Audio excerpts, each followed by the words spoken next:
Memprihatinkan dialami Partorejo, 65 tahun, penderita tumor ganas asal Dusun Ngrombo, Desa Swingian, Kecamatan Miri, Sragen, Jawa Tengah. Akibat sakit yang dia derita, kini sebagian kondisi wajahnya rusak. Meski keluarga sudah berupaya mengobatkan ke dokter maupun ke tempat orang pintar, namun penyakitnya tidak kunjung sembuh.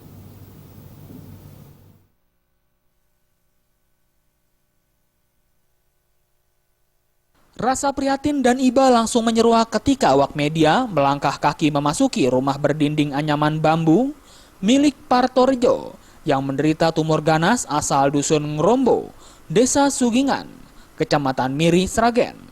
Setiap hari Partorejo nyaris tidak pernah keluar dari rumah mungil berukuran 8 kali 10 meter. Selain merasa tidak percaya diri, dirinya khawatir akan membuat para tetangga merasa tidak nyaman dan takut akibat kondisi wajah yang dialaminya. Dikatakan Partorejo sudah lebih dari 3 tahun. Sejak selesai menjalani operasi, dirinya nyaris takut dan selalu tidak percaya diri saat hendak pergi keluar rumah. Terus dioperasi terus membengkak, kambuh lagi terus berlubang sampai sekarang, Pak. Pernah dibawa kemana saja?